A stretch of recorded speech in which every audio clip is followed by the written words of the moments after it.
नमस्कार दोस्तों, मॉर्निंग्स में आपका स्वागत है। होप करते कि आप सभी बहुत अच्छे होंगे।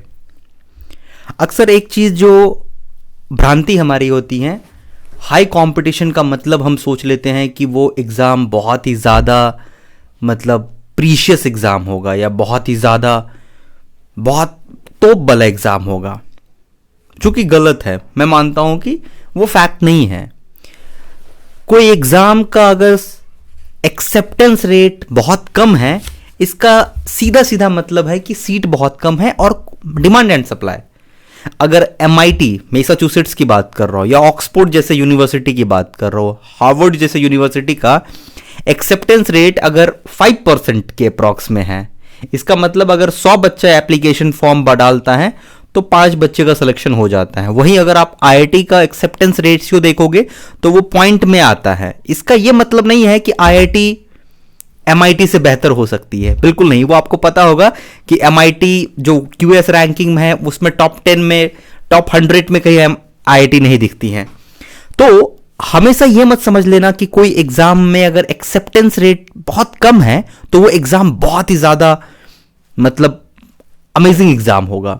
मैं आज भी कह रहा हूं कि अगर कोई बंदा SSC क्वालिफाई किया है, let's talk about SSC CGL, skill के नाम पे उसके पास कुछ ज्यादा कुछ नहीं होगा।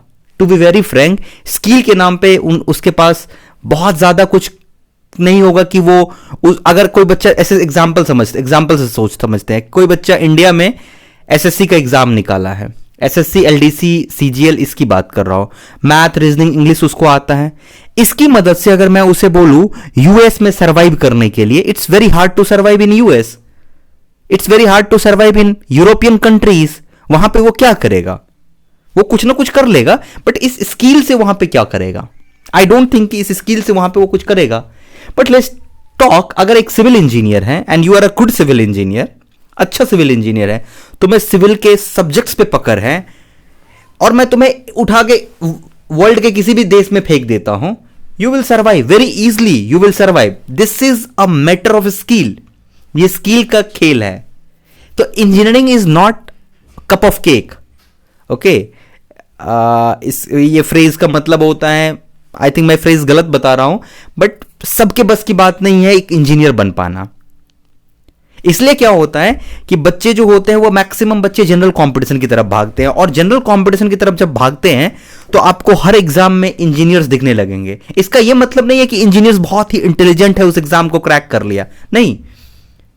इसका यह मतलब है कि वो इंजीनियर अपने कोर में नहीं रह पाया है, क्योंकि कोर में रहना इतना आसान नहीं है। It's very hard to stay in your core branch. That's why जो अगर हम एक डेटा की बात करें तो ओनली 20% स्टूडेंट्स, अगर हम कंप्यूटर साइंस को छोड़ दे तो अदर जो ब्रांच है सिविल, इलेक्ट्रिकल, मैकेनिकल, इसके 20% के बच्चे ही कोर में रह पाते हैं, जॉब ले पाते हैं। तो ये नहीं है कि डिमांड एंड सप्लाई, यहां पे है स्किल गैप, स्किल नहीं होता है जिसकी वजह से वो नहीं ले पाते हैं।